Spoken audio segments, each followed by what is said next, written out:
Merci, Monsieur Poletti. Monsieur Duché.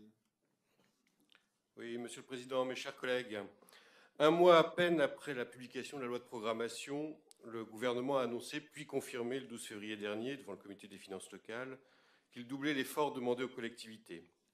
Ainsi, le gouvernement a prévu de diminuer les dotations de 1,5 milliard d'euros en 2014 et 1,5 milliard en 2015, soit 3 milliards d'euros. En cumulé par rapport au niveau de 2013, nous subirons donc une diminution de 4,5 milliards d'euros des dotations de l'État.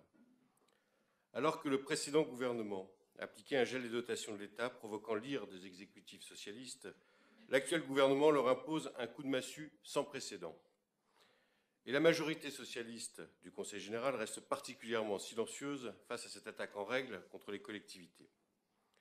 La méthode retenue par le gouvernement, qui annonce des coupes sombres, sans aucune concertation, malgré l'engagement du président de la République d'élaborer un pacte de confiance et de solidarité entre l'État et les collectivités, garantissant le niveau des dotations à leur niveau actuel. Il est loin le temps de l'idée de démocratie participative prônée par vos camarades. En imposant des réductions massives de crédits, alors que les collectivités portent 75% de l'investissement public, le gouvernement fait peser sur elles son incapacité à faire des économies et à réformer le pays. Si les collectivités doivent réduire les dépenses de fonctionnement, l'État ne peut les priver de ressources, d'autant plus au moment où le gouvernement travaille à un nouvel acte de décentralisation transférant de nouvelles compétences au territoire. En agissant de la sorte, le gouvernement va placer les collectivités, et principalement les départements qui doivent faire face à une explosion de dépenses sociales, en situation de quasi-faillite. Le président de l'ADF, Claudie Le Breton, membre du Parti socialiste, a récemment déclaré dans une interview que les élus locaux sont extrêmement stressés par leurs finances. Et c'est vrai, c'est l'asphyxie qui les menace. L'absence de solution relative au financement des 3 allocations individuelles de solidarité nationale, APA, RSA, PCH, comme en atteste la dernière réunion des techniques sur ce sujet avec Matignon et la DGCL, étrangle chaque jour nos départements. Le désengagement hier progressif de l'État devient aujourd'hui patent. Ce désengagement s'accélère. À la baisse des dotations de l'État, aux collectivités s'ajoutent des charges supplémentaires supportées par les collectivités, telles que la fameuse réforme des rythmes scolaires, et notamment l'impact sur les transports scolaires au niveau départemental. Cette politique de matraquage ne peut continuer indéfiniment. L'accroissement des difficultés structurelles des départements en raison d'un gonflement des dépenses sociales est amplifié mécaniquement par les évolutions démographiques et conjoncturelles qui impactent directement le montant et le volume de ces allocations. La compensation des transferts et l'extension des compétences par l'État est insuffisante.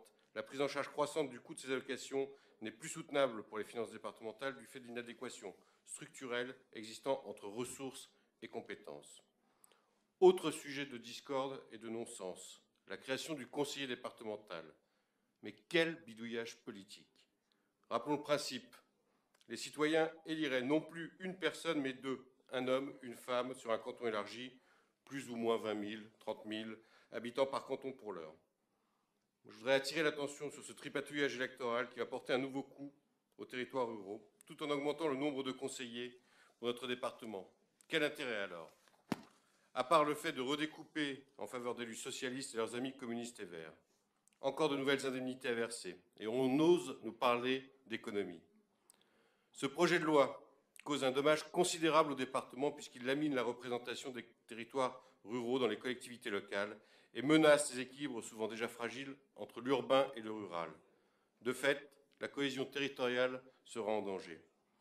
L'application du mode de scrutin majoritaire binominal paritaire, qui vient d'ailleurs tout juste d'être rejeté au Sénat pour la seconde fois, sera synonyme de l'abandon politique et durable des territoires ruraux. À ce sujet, je préfère citer une de nos collègues, Anne Mansouré, qui indiquait dans la presse que cette élection binominale est, je cite, « une humiliation pour les femmes, un simulacre de parité qui camoufle un charcutage partisan de nos départements ». Je n'aurais pas dit mieux. Pourquoi demander un simple avis aux désormais conseils départementaux? Il eût été préférable de faire participer de façon effective les assemblées départementales, par exemple en rendant obligatoire la consultation préalable au redécoupage, les conseillers départementaux aux côtés du préfet. Est-ce que ce texte garantira la cohérence et la proximité de l'action publique?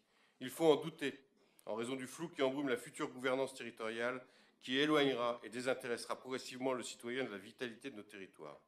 Force est de constater que le délitement de nos départements est programmé. Au sujet du plan départemental d'insertion, j'y reviendrai plus longuement au moment de l'examen de votre proposition. J'attire tout de même ici votre attention sur le fait que nous sommes à un tournant de notre modèle d'État-providence. Il va falloir changer de registre en matière d'action sociale.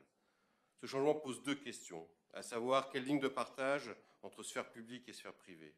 Jusqu'où va la solidarité nationale en ces temps de crise profonde où la classe moyenne est très touchée mais peu aidée? Je nous mets en garde.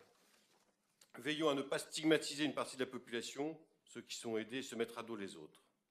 Pendant le quinquennat de Nicolas Sarkozy, pour vous, socialistes, le gouvernement était le seul responsable des problèmes de notre pays. Mais que faites-vous maintenant que vous avez toutes les responsabilités politiques? Avec l'État PS installé, nos problèmes départementaux vont-ils être mieux écoutés? Les problèmes disparaître? La coordination entre les actions politiques locales, nationales de mise? Aujourd'hui, rien ne peut plus contrarier la mise en place de votre programme. Il n'existe plus de bouc émissaire. En bon républicain, je souhaite de tout cœur que les projets, et notamment ceux en matière de création d'emplois, se réalisent dans l'intérêt des Eurois. Mais après ces quelques mois d'exercice socialiste, j'ai malheureusement des doutes et je me pose une question. Quand allez-vous ressortir la banderole sur la façade du Conseil général pour dénoncer toutes ces atteintes à notre département ?